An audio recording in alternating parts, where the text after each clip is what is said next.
Choice brothers శ్రావణ వేడుకలు అన్ని రకాల వస్త్రాలు శ్రావణంలో కూడా ఆషాఢం ధరలకే అమ్మకం.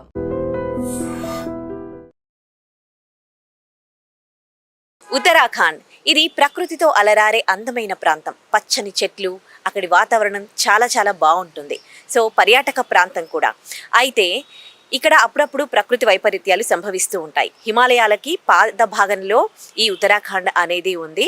అయితే ఈసారి సంభవించిన ప్రకృతి విలయం ఒక భయానక ఆందోళనలు వెలుబుచ్చుతూ ఉన్నారు అందరూ కూడా. ఎందుకంటే సోషల్ మీడియాలో ఆ విజువల్స్ చూస్తే నిజంగా మనకు కూడా భయం వేస్తుంది. ఒక్కసారిగా క్లౌడ్ బస్ట్ జరిగింది. అంటే క్లౌడ్ బస్ట్ అంటే మనందరికీ తెలిసిందే, ఒకే ప్రాంతంలో ఒక్కసారిగా మేఘాలు పగిలి వర్షం పడిందా అన్నట్లు గంటల వ్యవధిలోనే భారీ వర్షపాతం నమోదవుతోంది.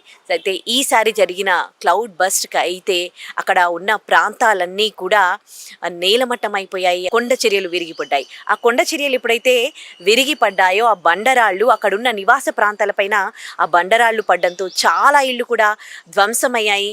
ఉదయం 4 గంటల ప్రాంతంలో ఈ సంఘటన జరిగింది. అంటే ఆ టైంలో అందరూ కూడా పడుకొని ఉంటారు. సో ఆ టైంలో ఈ సంఘటన జరగడంతో చాలా ప్రాణ నష్టం కూడా జరిగింది. అయితే ఎస్డిఆర్ఎఫ్, ఎన్డిఆర్ఎఫ్ బృందాలు కూడా ఇమీడియట్గా రెస్పాండ్ అయ్యాయి.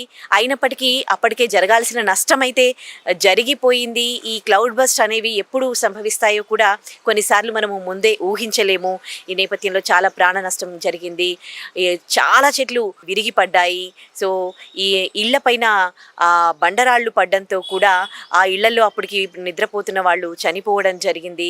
ఎస్డిఆర్ఎఫ్, ఎన్డిఆర్ఎఫ్ ఇమీడియట్ గా రెస్పాండ్ అయినప్పటికీ కూడా చాలా మంది ఎవరైతే వాళ్ళను కోల్పోయారో, వాళ్ళ ఇళ్లను కోల్పోయారు, వాళ్లను కోల్పోయారు, వాళ్ళంతా కూడా అప్పటికీ కూడా విచారం వ్యక్తం చేస్తున్న పరిస్థితి. సోషల్ మీడియాలో మనం ఏవైతే దృశ్యాలు చూస్తున్నామో అవైతే ఒక్కసారిగా మనకి భయాందోళన కలగజేస్తూ ఉన్నాయి.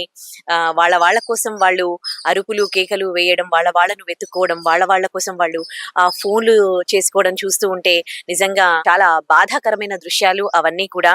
ఇవన్నీ ఒక విధంగా మనం చేసుకున్నవి. ఎందుకంటే ప్రకృతిని మనం నాశనం చేస్తూ ఉన్నాం. అందుకే ఇలాంటి ప్రకృతి వైపరీత్యాలు సంభవిస్తూ ఉన్నాయి. ఇవాళ ఉత్తరాఖండ్ లో జరిగిన సంఘటన మనకేం చెప్తుంది అంటే, ప్రకృతిని నువ్వు కాపాడితే ప్రకృతి నిన్ను కాపాడుతుంది.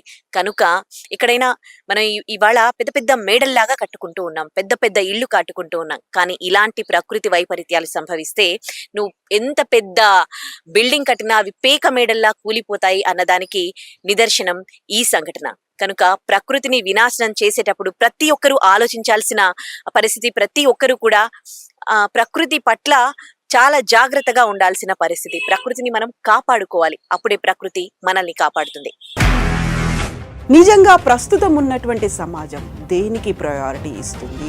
ఆర్థిక సంబంధాల చుట్టూ మాత్రమే తిరుగుతుంది. మళ్ళీ ఎన్నికలంగానే చాలా విరక్తి కలుగుతాం. మంచి అనిపిస్తుంది కదా, లేడీస్ కూడా ఛాలెంజింగ్ జాబ్స్ చేసినప్పుడు చాలా బాగుంటది. ట్రాఫిక్ అసిస్టెంట్స్ గా నియమించిన ట్రాన్స్జెండర్స్ అందరితో సాల్యూట్ చేయించుకుంటున్నారు. ఫుడ్ డెలివరీ ఇవ్వటానికి వెళ్ళినటువంటి డెలివరీ బాయ్ అనిల్ పై కళ్ళ ముందు పెళ్ళండి కొట్టి